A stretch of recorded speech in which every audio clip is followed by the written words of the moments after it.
Hello, everyone, and welcome. Thank you so much for joining. I'm excited to be here today to talk to you about how to develop a great personal story to get into business schools. So for those of you who are not familiar with myself, my name is Scott Edinburgh. I'm the founder of Personal MBA Coach, and I'll give you a little bit of details about us and the firm and what we do, and then we'll get into how to develop a strong personal story. So we've helped clients around the world get into their top schools since 2008.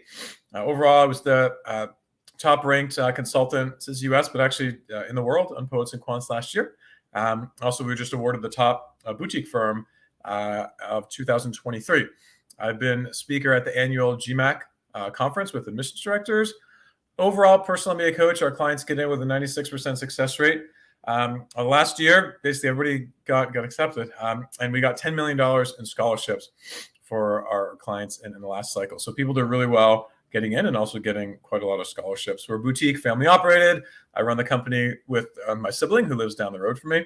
And one thing that's interesting about working with Personal MBA Coach is everybody has the opportunity of working either with myself, the founder, or a top former admissions director. We have a few M7 admissions directors on the team. We're looking to bring on one or two more. And we have no junior consultants or students or anything like that. Clients network with at all the top schools and pretty robust project management system to use. So a little bit about myself. I went to MIT for undergrad, studied economics and business at Sloan, was a teaching assistant for one of the MBA courses as an undergrad. And then I did work in consulting at Deloitte for a few years. And I did mostly mergers and acquisitions work there across different industries. And then went to Wharton for the MBA and started this company when I was a student at Wharton. I helped some of my friends get into schools. Thought the consultants they were working with could have been a little bit better networked with admissions folks. And anyway, long story short, they all got in, did really well. And then we just expanded. I'm now on the board of directors for AGAC. And this is a shout out for the AGAC applicant fair that's coming up soon in a few weeks. But AGAC is the Association of International Graduate Admissions Consultants. On their board of directors, we do a lot of things each year, like we'll analyze these fake profiles together in the summer and debate who's getting in. So a bit of a behind the scenes look to see what they do. I'm joined by MJ Shores, who's a director on our team, former Wharton and UCLA admissions director. We also have Nicole on our team, who's an advisor who used to be at Columbia, and a former another M7 admissions representative who's actually one of our editors. Run the company with my sister Erin, who used to go to Yale for her MBA and also worked at Bain, Mars, and US Airways. So a little bit about us, one more slide, and then we'll hear from a client about Personal MBA Coach. Then we'll get into all of the sort of building up your personal story. But everyone can get one-on-one access either to myself or top former admissions director. And we also have a lot of interviewers. So everybody that does interview prep for Personal MBA Coach used to be an interviewer at a top school. And we have one consultant and one editor. Our editors have masters or PhDs from leading Ivy League schools, including Yale, Columbia, as UVA here. We have Harvard as well, and some others. And that's, anyway, a bit about us. But let's hear from a client about her experiences, and then we'll get into how we can develop your personal story. Scott and his team were really incredible to work with. Coming into business school applications, I knew I wanted to work with a consultant because I come from a tech background, and I don't know many others applying to business schools. After meeting with a couple of other top consultants, I decided to work with Scott and his team for a couple of different reasons. First, they provide extremely comprehensive and accessible support. They had a great track record with M7 programs, and just speaking with him, I felt like it was more of a genuine conversation, and his advice was really solid, practical, and also personal. Scott was really able to guide me through the entire admissions process, from selecting my schools to crafting my story to even negotiating for a greater financial package at the end. Coming into this, I was the least confident in my essay work and interview prep. And of the 7 schools I applied to, I received interviews from 6 and was admitted to all 6. I think the quality of the editing and interview prep process really speaks for itself there. For me, I really appreciated that Scott, with his strong background in business school admissions, initially helped me craft my story, but the editing was entirely left to a professional editor. This really felt like the best of both worlds, where my content was not only tailored to the admissions committee, but also presented in the best possible way. His team also followed a similar approach for interview prep, where I was able to experience mock interviews with individuals who actually used to conduct interviews at my target schools. Again, having an expert for this was just extremely helpful, and I was able to ace all of my interviews. Results-wise, my top choice was always MIT Sloan, and I will be attending MIT Sloan this fall. Outside of that, I was also admitted to Columbia Business School ED, Wharton, and I additionally was admitted to Kellogg, Ross, and Stern, all with significant financial support. As someone who was initially super unfamiliar with the business school admissions process, I consider this application season a really huge success for me. And I really credit much of that to Scott and his team. I knew I wanted to give him my all and just do it all in one go, and his team really helped me maximize my chances of achieving my goals. Overall, I'd highly recommend working with Scott and his team if you're in the market for an accessible, knowledgeable, and supportive admissions consultant. Okay, great. So let's talk about personal story, right? Why is the story so important? First of all, differentiation, right? There are a lot of people that are applying to schools, and some of them might be like you, some of them might look exactly like you and come from the same types of companies and industries, right? And so we really want to develop your story to differentiate you. You want to also explain why you want to go to business school at the end of the day. And it's sort of a test for how you'll perform in an interview, right? Laying out your story, explaining yourself, being logical. These are things that you need to do once you're in school. And then lastly, they want to ensure that you pick the right program at the right time and leverage it to maximize the benefit for you, right? So this is why the personal story is important. There's actually been considerable research done on the power of the story. And these are a few quotes from an article published in Harvard Business Publishing, The Science Behind the Art of Storytelling. When we hear a story, not only are the language processing parts in our brain activated, but any other area in our brain that we would use when experiencing the events of the story are too. Storytelling has the power to engage, influence, teach, and inspire listeners. And the more story conveys information, the more speaker rather conveys information in story form, the closer the listener's experience and understanding will be to what the speaker actually intended. So when we go to interview prep, right, as you heard briefly before, we always use numbers. So first, 3 times. First, I did this, then I did that. Second, and then third. Lastly, I did this. And by having those cues, it helps the listener to sort of keep track. Similarly, how a story can help you as well. So again, right, you can have great stats, and that's good. But admissions committee members have a lot of people with high scores. The number of folks with above a 750, GMAT is way more than can get into Harvard or Wharton or NYU or really any top school. And so you really want to think about the story, right? So there are a couple different ways to think about story, right? Now that we've established why a story is important, let's think about how to do this.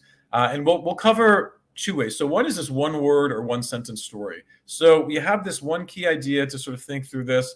And one word that describes you, one sentence that describes you, and then you have this like theme-based story. So as you're thinking about this, right, a couple things to kind of keep in mind. One is that your story really should be you, and it should be personal, right? So this is not a question of what are all the things that you're doing at work, or why did you choose this school, right? These are personal details about you. Now, it can be professional, maybe, but it doesn't necessarily have to be professional.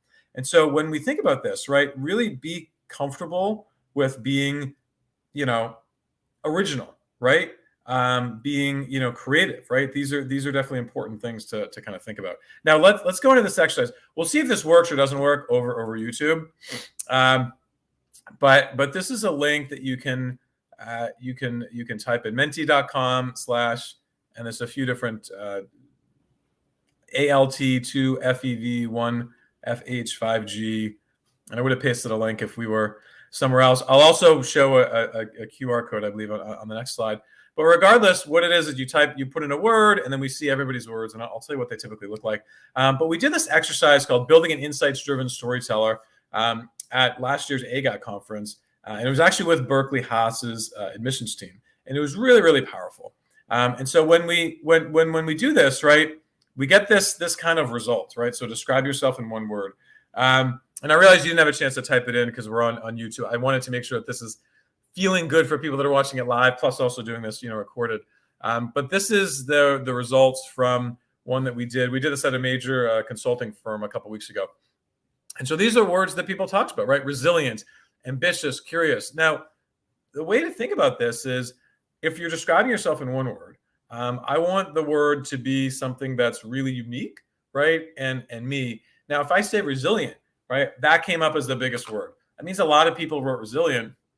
It's not that original, right? And so you're not going to get into school because you're resilient or you're ambitious, right? Everybody's ambitious. So we really need to think deep and be creative here.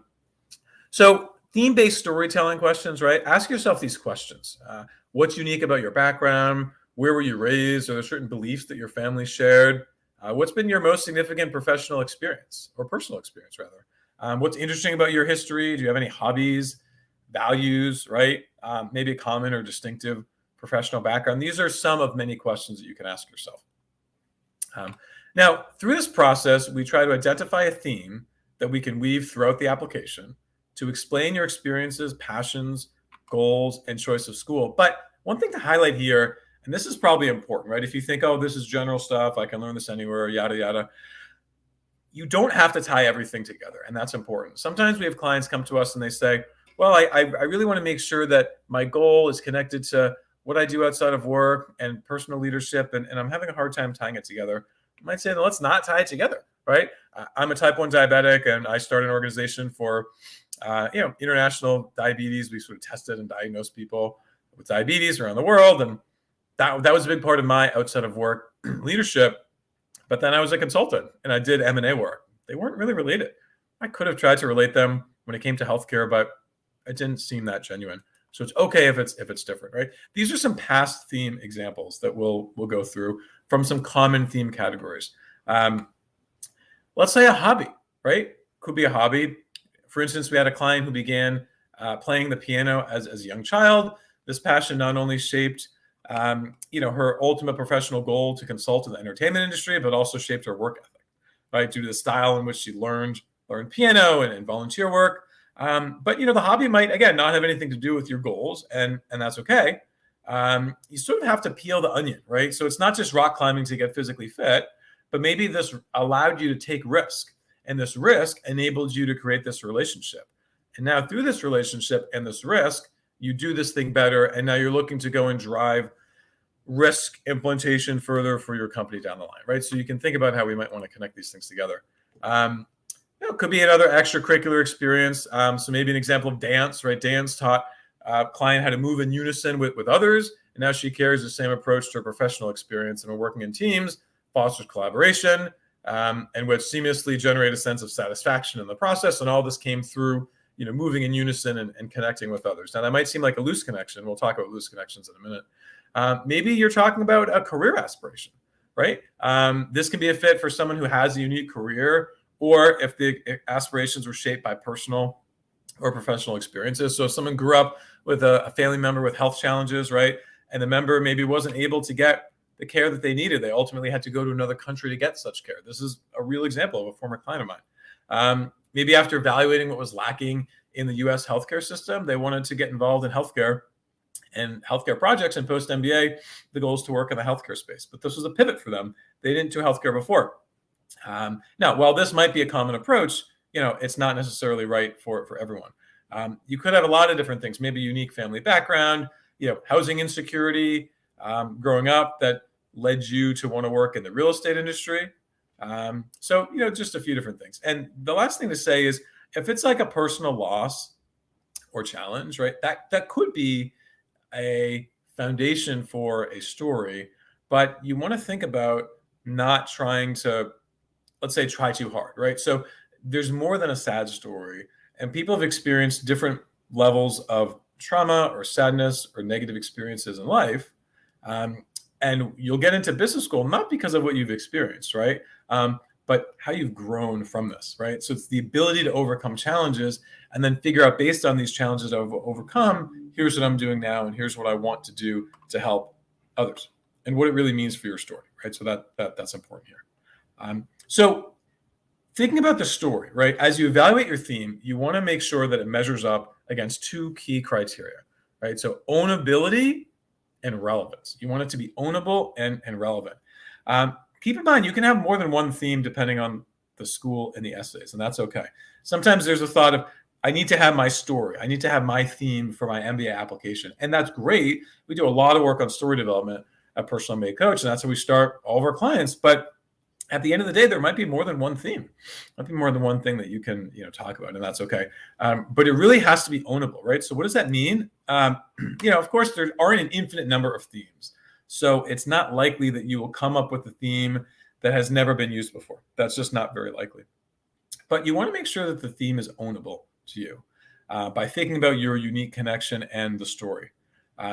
So again, if 10 people on the Zoom, can tell the same story, or this YouTube, it's not that ownable. We've had multiple clients successfully develop their personal story around the power of communication, but each client really had a unique story behind why this idea mattered to them. In one case, the client shared how a battle with stutter and experience overcoming it led her to value communication, while another spoke about communication being important to her because her mother lacked freedom of communication in her own country. And by sharing this, it made it ownable. And then they said, based on this, here's what I want to do. I had another client who wrote about the power of communication because something happened in their family where, let's say they lost touch with somebody in a more serious way. I'll keep it somewhat anonymous. And they were never able to see or hear from this person again. And they looked back at it and thought, you know what, if we improved communication, then perhaps this wouldn't have happened. We would have been better aligned. And then throughout their career, they really focused on the power of communication and setting expectations and being aligned. So those are just a few different ideas. Now, at Personal MBA Coach, we read a lot of essays, right? And there are some themes that are overused and just really hard to execute well. We recommend avoiding these themes whenever possible, as these themes are just really hard to craft a unique story around. So for example, being hardworking, right? Most successful MBA applicants work hard. And even if you have what seems like a really unique reason why it was hard for you to succeed and the challenges that you've overcome, it might be hard to differentiate yourself with this. Similarly, being committed to your work is also overused. And we rarely see clients with a compelling enough story about why they are committed to their success to make it work as a theme. Now, this doesn't mean you don't want to write about a commitment. So Yale has an essay, what's the biggest commitment you've made? That's a different essay. I'm saying if the theme is I have been committed and I've shown commitment, I've had commitment, that's not something that's unique enough. Academic excellence, again, something else. You're all smart, right? That's why you're here. And so you're competing with other people that are smart. So academic excellence isn't there. And then this one might be relevant for this audience, right? So finally moving to a new country. Well, I've read a few successful examples of this working. I've read many more where it does not. And we just published a guide actually on guiding international applicants. And in it, we shared how 51% of Columbia Business School students were international. So as you can imagine, with such a high number of international students, it can be hard to tell your story uniquely. And that said, look, we had one client that grew up in a village without internet, right? And so that's that's a really good story, right? And then you went to school, you were delayed school, and then you brought there's certain instances where like it's really powerful. I had one where someone had to study with a flashlight in a closet, right, growing up. So there are certain examples of where this might be good to use, but by and large, these are themes that might be overused, and I recommend avoiding. So next, you want to make sure that this theme will be relevant to your application, right? So aside from your essays, there are 3 key places you might be able to incorporate your theme. 1 is your goals, 2 are your extracurriculars, and 3, smaller, your video essays. And so we'll talk about each of these. So you may be asking, how do I weave my theme into my goals, right? And we talked about this a little bit earlier. The connection between your personal story and your goals, it can be literal or it can be more distant. So with a literal connection, your personal story theme will revolve around your goals, and the connection to your goals is obvious. For example, we had a client who, has a passion about education, both their past experience and goals, and it revolved around this. So I'm passionate about education stemming from my experience doing X as a child. I've now worked for Teach for America or Teach for India or whatever. And post MBA, I want to work for an educational consulting firm, right? So that's a very little connection. But at the same time, we recognize that many of you might not have such an obvious connection. So here's a loose connection, right? I'm passionate about communication, and post MBA, I want to work in the movie industry. So this is where we suggest that you might want to brainstorm a little bit. And this is something we regularly do with clients to try to get them there. Maybe more distant ways to drive this looser connection. So if we're interested in media and films, and we connected it to communication and why communication is important and what they want to do, with that going forward, okay, maybe that's a connection, but it's not something that instantly jumped off the page. Finally, you might have a theme that honestly is just very unrelated to your goals, right? In this case, there are still connections to be made. You can consider distant or skills-related connection. The example we take from a Stanford essay about how she is passionate about driving change. So someone is passionate about driving change, and she discussed why this was important to her, stemming from her mother, and then shared examples of how she drove change across many different fields. And to connect this, we talked about how she aspired to continue to drive change post-MBA in the field of women's health, right? So you might think, okay, well, does that make sense? There's no obvious connection here, but we worked on it to develop this, connection. So if I'm passionate about driving change and, I want to do X, Y, Z going forward in my career, I'm using that quote, driving change as my theme. But in reality, the main things about me and what I've done are like more than driving change. That's just I would say a light theme that we use to connect things together. Now, your extracurriculars can be, another area where they can be relevant. Might be obvious, it might not be obvious, right? If you volunteer at a hospital throughout high school and college, and you want to develop a passion for health tech in order to improve the quality of care, right? This theme can be directly connected to your goals. Now, this is a slightly more distant or skills-based. For example, we had a client who's an accomplished sailor, and sailing taught him a lot, right? Now, as you want to think about this, right? Maybe we connect the sailing with learning about how to make decisions with limited information. You're on the water, you don't know what's happening with the weather. Maybe this making decisions with limited information, saves you from, let's say, some other failures, and we connect it to the past experiences. And we can talk about what we're going to do in the future around this, like making decisions under uncertainty. Now, along the way, I'm going to tell you about this great sailing that I've done and what I've learned through sailing. But again, it's a little bit of a distant connection, let's say. And lastly, the video, right? So you might want to include a story in a video. If you don't have a place to include it in the rest of your application, think about the schools that ask you to do videos. And this could be something that's worth thinking about there. And for the videos, I wouldn't worry too much about videos, right? As part of the whole personal story. I was chatting with the head of admissions at Kellogg, actually old head of admissions at Kellogg, no longer running admissions at this point. But she said, look, I've never rejected anybody just because of the video. And that's a true and honest statement. Now, that doesn't mean nobody got rejected who also had a bad video, right? Clearly that happens. But if everything is great and the video is not so good, don't worry about it. Just try to be yourself and do the best that you can in these videos. And it's just another data point. But if you can tie elements of your theme through this video, that's certainly going to help. Now, of course, right, we want to ensure that you can weave your theme into your essays. And so we'll talk a little bit about some essays and how we think about these in relation to the personal story. All right, so Harvard asks, as we review your application, what more would you like us to know as we consider your candidacy for the Harvard Business School program? And Stanford, what matters most to you and why? Right, so this is more of a classic like personal story essay. We won't get into analyzing these essays today. That's for another webinar. But the point is, these are deep personal story essays where we're going to talk about you. We're going to get into personal details. We're going to talk about what's important and what you've done. And this is a very, very clear connection to your personal story.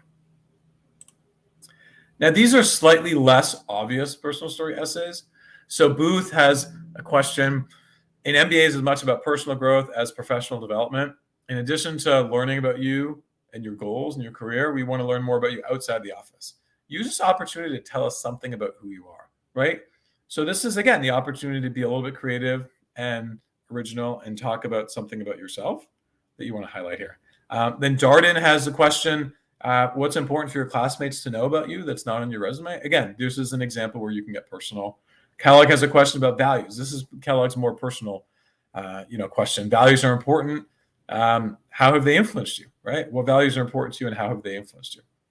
And then Columbia, tell us about your favorite book, movie, or song and why it resonates with you, right? And so we're already doing some of these essays. A lot of these won't change. So we're already sort of working on essay editing at this point. If you're thinking about the right time to apply, I'll talk about timing a little bit later, but it's a great time to get started now. We're well underway. And so you can start to think through and bullet out some of these thoughts.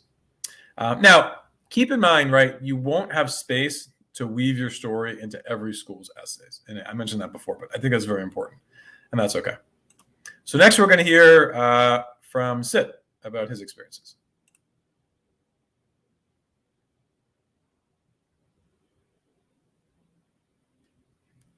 I came into this application process not with very specific plans in mind as to what my story should be, what my strategy should be, what are the schools that I should apply to. And I think the first question in my mind was, do I even fit at an M7 or at a Harvard, Stanford, or Wharton? So I think personal MBA coach was instrumental in helping me figure that out and selecting the schools to apply and helping me throughout that process. I think that would be one of the biggest ways that personal MBA coach helped me in this process. The first thing I would say is personal MBA coach actually helped me build my strategy. So, I didn't really have one. And I had a very different impression of what schools are looking for. And I was trying to fit myself into that. But personal MBA coach helped me to, really bring out the best of me, to dig deeper into my story and get out the examples that would be of interest. And I think because there are folks on the board that have been part of admissions before, they know what admissions is looking for. So I think that was a very important part that influenced my strategy and helped me go on the right track. Hands down, it has to be about authenticity. Even in my essays and in my interviews, the advice that the feedback that I consistently received was you need to be yourself, and you need to believe in yourself that your story is good enough and your qualifications are good enough to go where you want to go. So I think that in turn, that authenticity brought out a sense of confidence that helped me during my interview as well. I think it has been really an awesome experience working with folks from Personal MBA Coach. I've had the opportunity to work with Scott and MJ, and I think right from the first step, which is to figure out your goals, to craft your story, to the point where you draft your essays, you submit your application, you wait for the interview, you practice the interviews. I think the kind of hand-holding and the support that I had and the easy access to get my questions answered every single point of time, I think it has been a great relationship so far. I've even developed a friendship with some of the people that I was working with. Okay, so the rest of the video is on our website. Feel free to watch. We have a lot of client testimonial videos, but I'll save you the time because it's a few more minutes. But you can just jump on the website and you can watch that anytime. So this is a case study here, right? So this is a client previously rejected by top schools. This client came from a common background with the need to stand out from other consultants, right? I'm sure there's some consultants on the call. Now, what we did, right, is we dug into the family history, extracurriculars, work, and passions, and really tried to figure out what the themes were. This was not an easy one. And we actually identified art, right, as a theme to weave through the essays and goals. And what we did was we looked at, passion for art background. What we did was we thought about what could allow this person to stand out, and then thought, well, okay, we do some volunteering for art, right? Extracurricular consulting for a local art gallery. business experience to drive efficiency and clients. And we talked about how we could do that for the art world, and actually wanted to focus on helping art clients within a consulting space after school, and then do a very niche like art consulting long-term. Now, let me pause and say that you don't have to have a unique goal like this, right? I use this as an example of something that we did that worked well. But for each example like this, there's probably 15 that are not as specific, that are more general as far as the goals. And that way the personal story comes in other areas of the application. So don't feel like you need to have this really unique nuanced goal. But for this applicant, they got into Booth with 150,000 in scholarships. Here's another case study, right? So this is an applicant with a 3.6 GPA, 710 GMAT, experience in public policy, political consulting, and tech. Female, major state school, and a little bit of a different sort of background. And so what we did here is we started thinking about the questions, right? Passions and interests and all that stuff. Nothing came. We really weren't able to come up with anything. And then we looked into what we could do to sort of establish this client. Well, for one thing, we had multiple careers, right? And that's not usually a positive, right? Because you have to explain why we transitioned from one to the next and how to think about that, right? So that was sort of something we had to work with. Then we had a desire to drive change and impact in the role. And this was something we had to sort of think a little bit deeply in order to get, because I wouldn't say that it was the most obvious and easiest, theme to sort of come by. And then we also wanted to work in operations, right? So I think, combining all these things together, what we did was we actually found an unlikely place, a theme in an unlikely place, which was embracing change. And we weave this theme throughout the essays and the applications. There was a family history of embracing change. We're open to new careers, right? That was the way of sort of addressing the fact that, we hopped around a little bit. We drove change at work and looked at some leadership things that we've done in the office, and then driving change in the future career and industry. So this is definitely one of those like lighter connection themes. Result, applicants at Harvard right now, also gone to Sloan, Booth, and Kellogg with lots of scholarships. And we have scholarships applicants. We didn't detail it here, but the first client that you heard from, Annie, she got, it was like over $500,000 in scholarships. Clients do really, really well. So of course our fees are expensive if you jump on the website, but you'll make money at the end of the day. We have a lot of clients that take out loans. I have this whole contingent of folks from Africa every year that we work with, and we raise their scholarships. We helped one who got in 1 year, didn't get money. Then we got them 50,000 more the next year, having better applications. That was a 4-to-1 return on investment. So definitely a lot of great results. So I'll talk a little bit about what we do here, and talk through the process. Well, this slide you saw this before, so I can kind of skip over this in case you came late. Right, you can work directly with me if you want as the founder. Top ranked consultant in the world last year. You can have top former M7 admissions directors as consultants as well. And our clients go to all the top schools. I should have updated the slide. It's now 10 million. 6.5 was last year, and we actually got 10 million scholarships this year. So you can see the growth year over year, and the number keeps climbing. Someone told me they got $100,000 yesterday. They updated off of a wait list, actually. So if you get on a wait list and you're not sure if you can get scholarships or not, you can. It happens. I had someone get, this was actually at Wharton, a client who was deferred from round 1 to round 2 and worked at a food startup that you would hear of, and ended up getting 100,000 in scholarship. Was not a minority either. So got into Wharton in round 2 with 100,000 scholarship. So it can happen. What can we do to help you? If you need help on the GMAT, the GRE, or the executive assessment, we do tutoring. I think we have some of the best tutoring in the industry, in-house software that you can use to guide through the sessions with like modules, sample questions, thousands of answers. I won't go into my whole sales pitch here. If you want to explore working with us, please reach out. We're happy to schedule a consultation, just personalmbacoach.com. We do not offer free consultations just to chat about things. I want to be very direct about that. We have more interest than we can take as clients. So we offer consultations to discuss our services. So please review our packages and pricing. If that's in line with what you're looking for, more than happy to schedule time to have a talk about your background, learn about you, and what we can do together.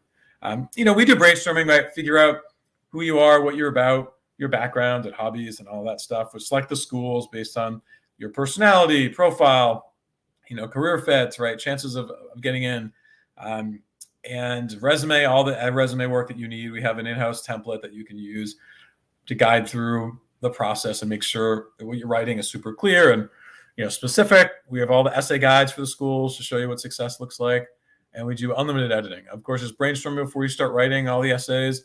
Pretty structured project management tool that you'll use to walk through everything, and help with recommenders who you should ask, what they should write about, and then the interview. So this is a very quick overview. Again, if you want more details, please reach out and let us know. There's a little guide that you can download, MBA Admissions Roadmap, and you can type this in if you want to get there. But the other thing that I'll say, and I'll probably leave it at this slide as we go to questions, is we have a lot of materials on our site. So even if you don't want to hire anybody and you just want some advice, definitely jump on personalmbacoach.com and feel free to look at any content we have there. And we have different guides and downloadables and information and things like that, and a lot of different videos as well. So if you have any questions, please feel free to ask them in the. Let me see. Someone asked about it. Okay. Gotcha. Yeah, please feel free to ask any questions here, and I'm happy to answer. I'm going to start with talking about timing, right? So timing for applying, right? You have round 1, you have round 2, you have round 3. It's now May. If you watch this video later, it might be June or July or August or who knows when. Round 1 is typically in September, maybe October. For Columbia, it's rolling. They open in June, right? And we're already writing the Columbia essays. We know what the questions are. It's not too early to start writing. So if you're watching this live, you have May, June, July, August. If it's later, maybe you just have June, July, August. It's enough time to do round 1. Round 1 is definitely the recommended time you should be applying. But round 2 is fine. I mean, we have more people in round 2 than round 1. So don't worry if you can't get there by round 1. That's okay. You can definitely get there by round 2. And that way you can have like a little bit more sort of comfortable time to kind of get things going. As far as splitting the applications across the rounds, right? I recommend not doing that, basically, right? Just do everything in the first round if you have the time. Because what happens is, let's say if you get invited for an interview and you do the interview, hopefully you do well, and you'll hear back in maybe the second week of December. New applications for round 2 are due just after the new year. It really doesn't leave you much time. So you would have time if you didn't get interviews, but if you're planning on not getting interviews, then I think the whole plan needs changing, right? So assuming you get some interviews, then we really want to think about, doing them all in round 1 so that you can get the round 1 advantage. The other thing is, from the economic standpoint, right? We're seeing increased competition. People are losing their jobs, right? There's a lot of stuff going on, and I know in certain parts of the world it's better than others. Like India is doing really well. I invest in a lot of Indian startups, and they're doing quite well right now. But here we're facing a little bit more recessionary pressures, and so we're seeing increased numbers of applications coming in over last year. That's the prediction based on a variety of metrics, and the guess is that that's going to continue to rise slowly. So that's that as far as the timing. So as far as the tests are concerned, always get great questions on the application tests, right? So you've got the GMAT.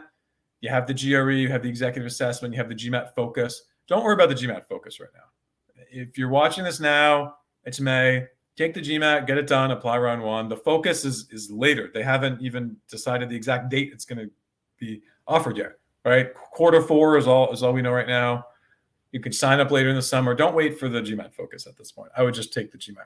Now, if you want to take the focus later and think it's going to be easier for you, you can tackle that later, but don't avoid round 1, just to take the GMAT focus. Now, as far as GMAT versus GRE, most schools take both tests, and they say there's no preference. Now, is that really the truth? There's a slight preference for GMAT, and depending on where you're from, there might be a very strong preference. So let's say if you are an Indian male engineer, or maybe in finance, maybe you're in private equity, take the GMAT. because most of your colleagues will take the GMAT. And if you take the GRE, it's sort of like, well, why did you take the GRE?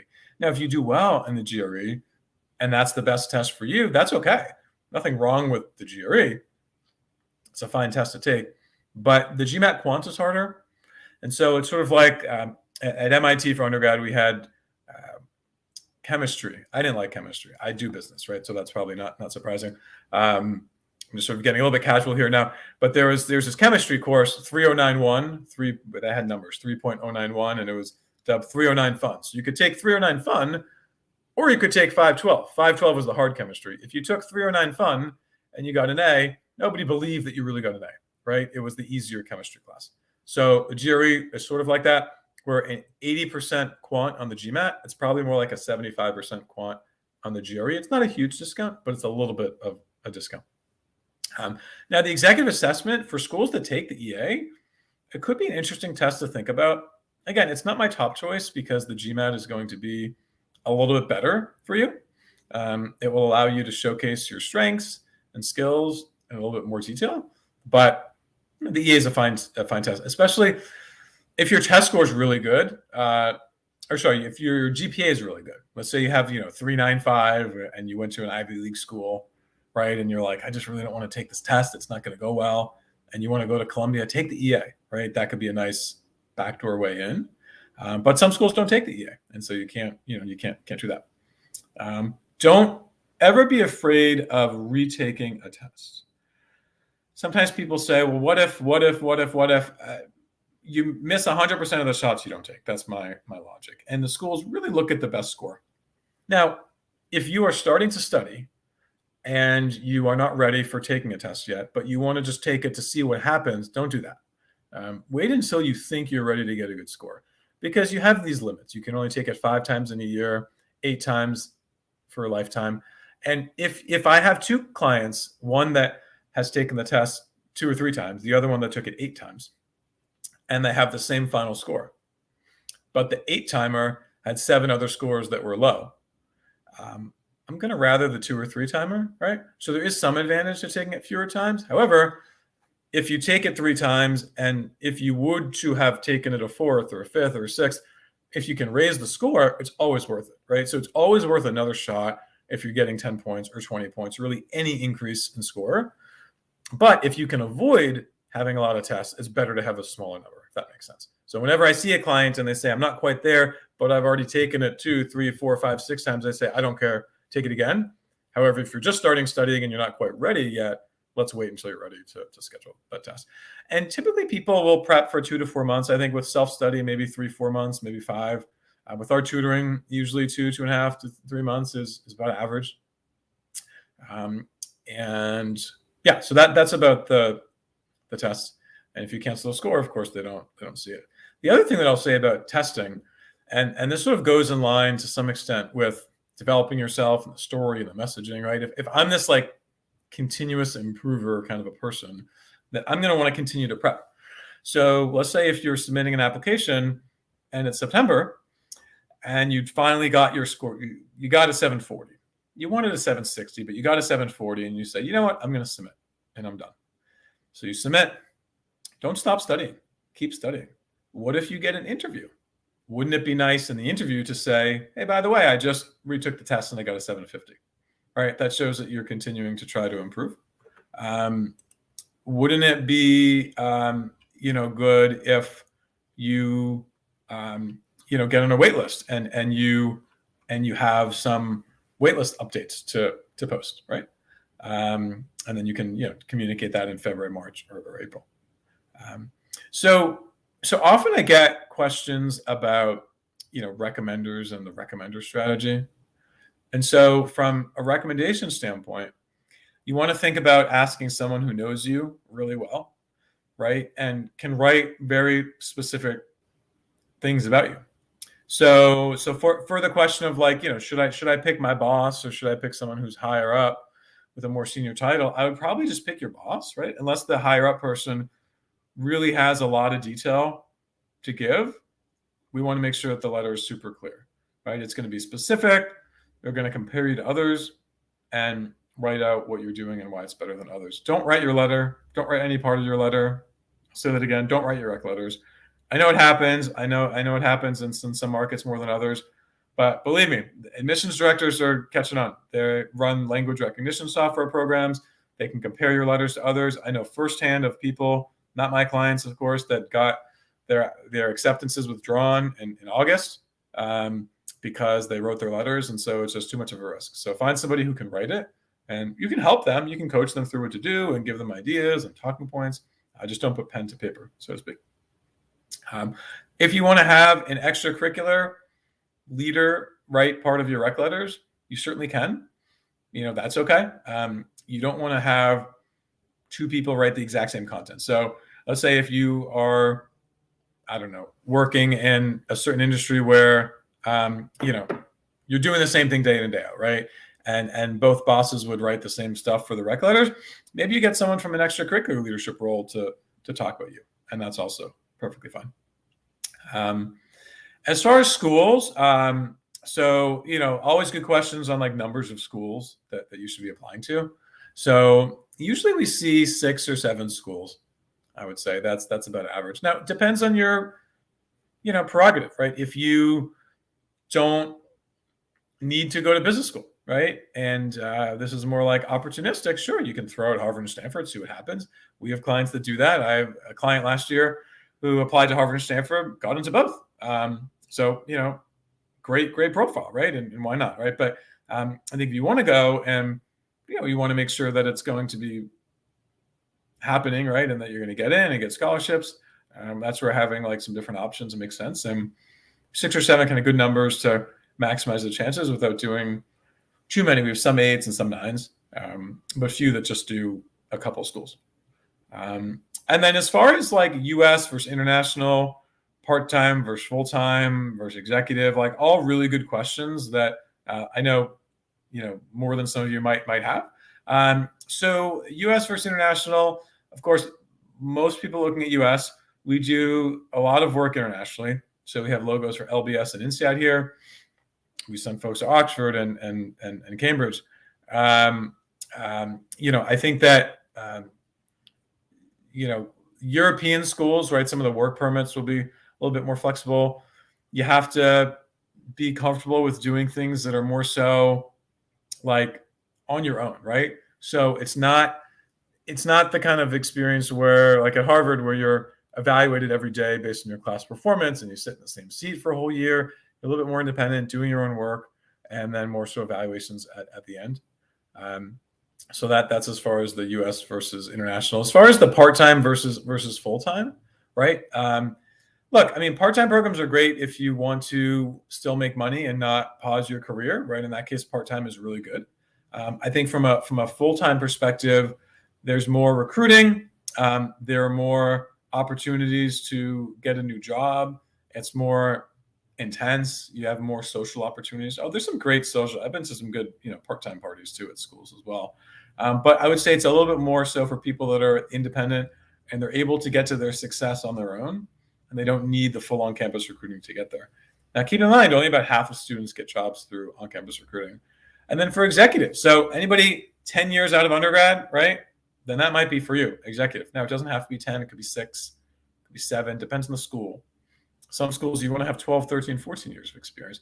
If you feel like you're at a level where you're managing enough people and processes and you don't want to just, party with a bunch of 27-year-olds, 28-year-olds for a couple of years, maybe an executive MBA is right for you. And you can apply to some of each. We have clients that apply to some executives, some full-time, some part-time. There's 1 year. There's tech MBAs. I mean, we could go over, for hours and talking about all these different topics, but really look in and do the research. All right. So for tech, the Cornell Tech and NYU Tech, those are good. If you're a slightly older applicant, you can definitely, still apply to those.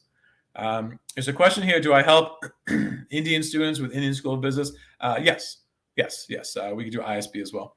So feel free to reach out if you want to explore how we can work together. Just visit personalmbacoach.com and submit an inquiry, and we can go from there.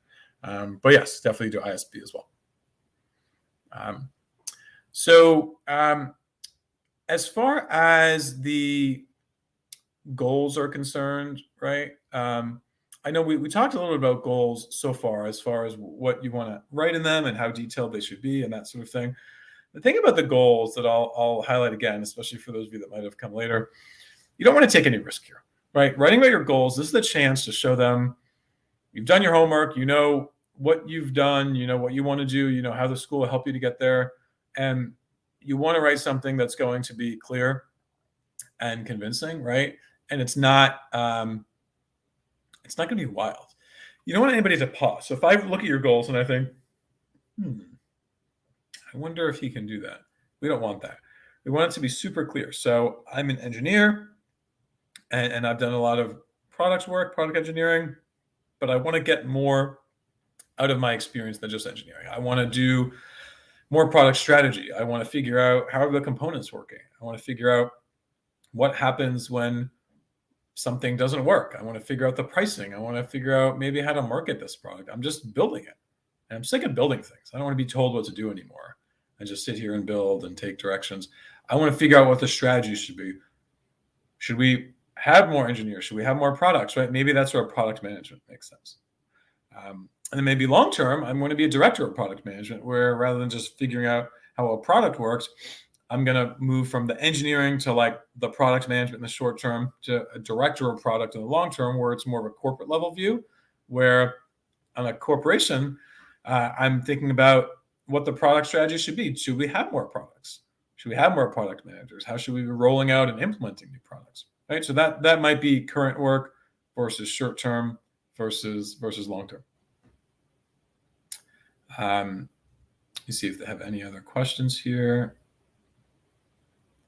So GPAs, you don't have to convert any GPAs, actually. I recommend not doing that. Unless the school tells you to. They say, convert your GPA to a 4.0 scale. If that's not written in the application, don't do it. Because GPA conversions don't work. WES is not helpful, honestly. And you just want to have the raw number. And we know what it is, right? So I know what an 8.6 means at IIT Bombay, and what the BITS Pilani, and what if you studied at Anna, and what does that look like? Or if you're in France and it's like out of 20, 13.7 out of 20, we know what all that means. So just write the raw score, and no need to convert. Otherwise, you're going to lose some of the differentiation. And either you would convert it, and it's like the number of numbers I've seen that have, quote, converted to a 4.0, it doesn't work that way. Or some people convert it and it converts really low and converts to a 3.0. And I say, actually, I'd rather use to write 77 out of 100, because that's, harder to understand what that is. It's better than a 3.0. The other trick about the international GPAs is it won't factor into the 4.0 calculation that schools have to communicate. So if you didn't do well in undergrad, absolutely do not even dream about converting your GPA. Because if you give them a number, now you've given them the number, right? Might as well just show a number that they're not comparing, and then they don't have to report it in their rankings. And I mean, they wouldn't have to report a conversion anyway, but it's still better not to convert. And then you just show a good test score. I'll talk a little bit about building up your profile, right? So we offer these early planning packages, and Sid actually did that. So you heard from Sid earlier. It's strategic guidance and advice for how you can improve yourself between now and when you apply. So early planning, it starts with, you filling out a form that tells us some details about your background, your challenges and hobbies and that sort of thing. And really thinking through, what are you going to do to make yourself better, right? So extracurricular leadership, nonprofit development, improving yourself, getting very, very specific ideas about what you should do to improve. We sell it every month of these packages. They're super helpful. And if you're sitting there thinking, my extracurriculars aren't that good. Like, I haven't started nonprofits. I'm not on the boards of things. I really want to build up my profile outside of work, but I'm not quite sure how to do it. I don't know how many things to do or when to do them. And how should I balance extracurriculars from GMAT, from work, from essays? How do I balance that? Reach out, and we can definitely go over how we can help you. I think that is an important part of the process. And for some schools, it's very important. For other schools, it's only somewhat important.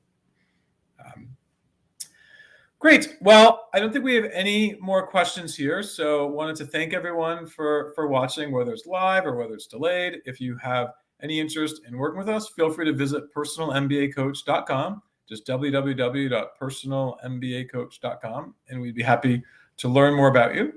and kind of go forward from there. But wishing everybody the best of luck. Thank you, GMAT Club, for having us here, and look forward to the next session.